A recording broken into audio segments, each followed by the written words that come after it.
ప్రారంభంలో దేవుడు 6 రోజుల్లో ఆకాశాన్ని భూమిని సృష్టించాడు. ఆయన ఆదాము అవ్వలను సృష్టించాడు. వారు నిషిద్ధ ఫలాన్ని తిని శోధనకు లొంగే వరకు దేవునితోనే గడిపారు. లోకంలోకి పాపం ప్రవేశించింది. పరిస్థితి ఎంతగానో చెడిపోవడంతో దేవుడు భూమిని ముంచివేసి నోవహు అతని కుటుంబంతో మళ్లీ మొదలు పెట్టాడు. సంవత్సరాల తర్వాత అబ్రాహామును ఒక గొప్ప జనాంగానికి తండ్రిగా చేస్తానని వాగ్దానం చేసి తనను వెంబడించమని దేవుడు పిలిచాడు.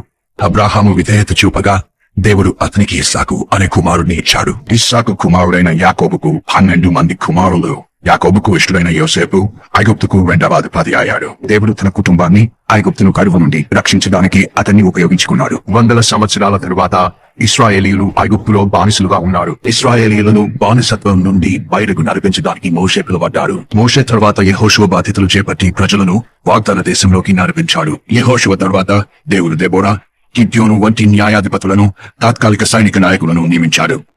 మరియు దేవుని ప్రజలను కాపాడి వారి కోసం పోరాడే సంసోను. ప్రజలు ఈ నాయకత్వంతో అలసిపోతారు మరియు వారు రాజును కోరుకుంటారు. దేవుడు ఇశ్రాయేలుకు రాజైన సౌలును ఇస్తాడు, రాజైన దావీదును, ఆపై రాజైన సొలొమోనును. కానీ ఇక్కడి నుండి అంతా పతనావస్తే ప్రజలు తిరుగుబాటు చేస్తారు.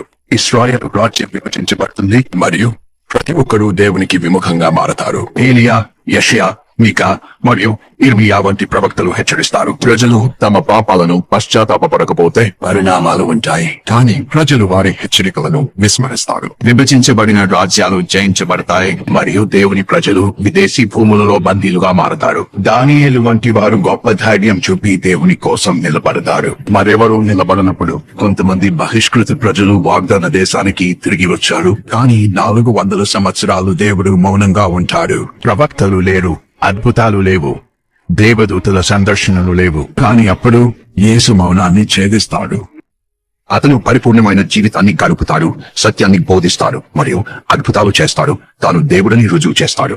మన స్థానంలో నిలిచి మన పాపాల కోసం శిలువపై మరణించి దేవుని ప్రేమ ఎంత గొప్పదో ఆయన మనకు చూపిస్తాడు. ఆయనను సమాధిలో ఉంచుతారు.